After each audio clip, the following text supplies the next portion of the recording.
అయితే సార్ ఇప్పుడు first song లోను teaser లోను visuals ఏంటంటే మొత్తం భయంకరంగా ఉన్నాయి. ఒక డెజర్ట్ లో మొత్తం హంటింగ్ మొత్తం. ఇది వచ్చేసి టోటల్ ఆపోజిట్ లో మొత్తం గ్రీనరీ, పాప, ఫ్యామిలీ ఇదంతా ఉన్నారు. అసలు ఎట్లా గెస్ చేయొచ్చు అంటారా స్టోరీ ఏంటనేది? బాలకృష్ణ గారు అంటే ఫుల్ మీల్స్ అండి. ఈ డాకు మహారాజ్ లో ఆయన ఫుల్ మీల్స్ తినిపిస్తున్నారు, స్వీట్ ఇస్తున్నారు, హాట్ ఇస్తున్నారు, ఫుల్ గా పెరుగు, ఒక పెరుగు అన్నం తింటే ఎంత ఆస్వాదిస్తామో ఆ సాంగ్ కూడా అలాగే ఉందండి. ఎందుకంటే మనం ఆల్రెడీ దాంట్లో చికెన్ బిర్యానీ తినిపించారు టీజర్ లో, అలా ఫైట్స్ అవన్నీ.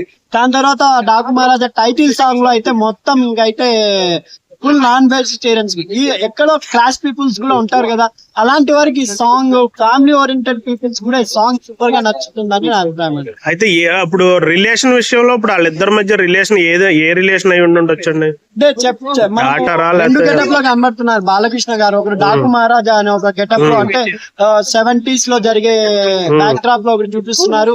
దాని తర్వాత యంగ్ బాలకృష్ణ గారు కనబడుతున్నారు. కాబట్టి ఒక సెంటిమెంట్ పరంగా తండ్రి అయినా కావచ్చు లేదా ఏదైనా కావచ్చు. కాబట్టి మన ఇంకోటి ఏంటంటే మన తెలుగు అమ్మాయి చాందిని చౌదరి గారు కూడా బాలకృష్ణ గారు పక్కన స్క్రీన్ ప్రెజెన్స్ ఇవ్వడం ఇంకా బాలకృష్ణ గారికి హ్యాట్సాప్ చెప్పాలండి. అంటే ఇప్పుడు రెండు క్యారెక్టర్లు డిఫరెంట్ గా ఉన్నాయి కదా, ఇది ఒకటే క్యారెక్టర్ అంటారా లేకపోతే డబుల్ యాక్షన్ ఏమన్నా ఎక్స్పెక్ట్ చేయాలి? మేబీ ఇది చూస్తుంటే ప్రెజెంట్ జనరేషన్ లా కనబడుతున్నారు, ఆ గెటప్ లో కొంచెం బోల్డ్ గా కనబడుతున్నారు. కాబట్టి బ్యాక్ డ్రాప్ లో ఏమన్నా ఫ్లాష్ బ్యాక్ లో రాబోతున్నారేమో డాకు మహారాజా అని చెప్పలేము.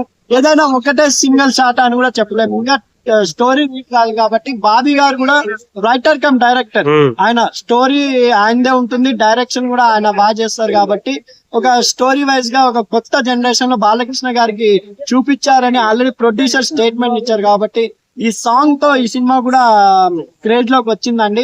ఫ్యామిలీ ఓరియంటెడ్ కూడా బాలకృష్ణ గారి సినిమాలు ఈ మధ్య అఖండ నుండి చూడడం జరిగింది. ఒక మాస్ ఓరియంటెడ్ కాదు, ఇంకా మాస్ అండ్ క్లాస్ కలిసి ఈ సాంగ్ ఉంది. కాబట్టి ఎందుకంటే మాస్ బ్రేక్ నచ్చే అంశాలు ఉన్నాయి. ఒక అమ్మాయిని తోసేసి చిలిపితనంగా నవ్వుతారు బాలకృష్ణ గారు, అవన్నీ మాస్ పీపుల్ కి నచ్చుతాయి, కొంచెం క్లాస్ పీపుల్స్ కూడా నచ్చుతాయి. కాబట్టి బాలకృష్ణ గారు మరొక హిట్ ఆయన ఖాతాలో పడబోతుందని నా గట్టి అభిప్రాయం. Okay sir, thank you.